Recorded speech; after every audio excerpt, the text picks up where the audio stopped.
Now you can see the transmission is coming up with the engine. So if we can get the engine up a little bit higher, we clear the motor mounts.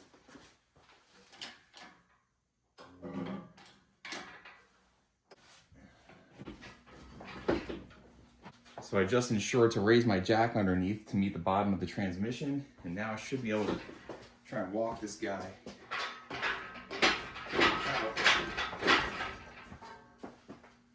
out of the transmission. You can see we've separated from that dowel over here on the passenger side, and now we got to get the driver's side to disconnect, and she'll be free.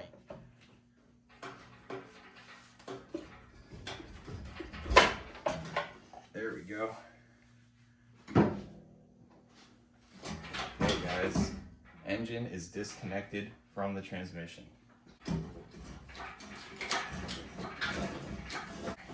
Let's go over here.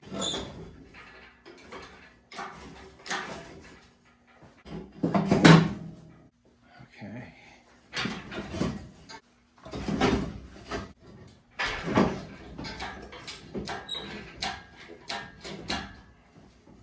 Got nothing extra hanging onto the block that we forgot about. Pretty cool, guys.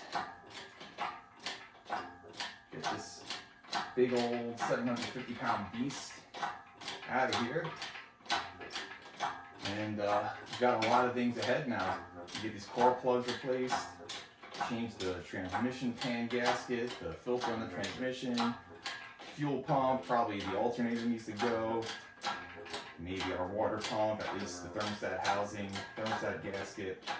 Just give it a go once over, but I'm not going to go so crazy as to paint everything and make it perfect. I just want to get this car on the road, guys. I want to drive this thing. A lot of people are maybe upset about that or don't want to see it done like that, but guess what? This car 3 months ago was sitting in the same driveway it sat for 34 years. And don't get me wrong, Bernie, Bill, Kim, the whole family, they did a great job in caring for this car and keeping it covered, keeping it under carport, but still, it was sitting there. This thing hadn't moved in 34 years. It may have never moved again. Somebody else could have bought this car and easily parted this thing out, done whatever with it. I've got this car here in my garage. I broke free this engine that hadn't spun in 34 years. It now runs, it idles, it moves under its own power. This car is basically a driver. The only reason I'm doing this right now is because these core plugs are leaking, but this car is going to be driver quality and it's back on the road, and that's the most important thing. It's driven. That's what it was meant to do. It's going to be enjoyed.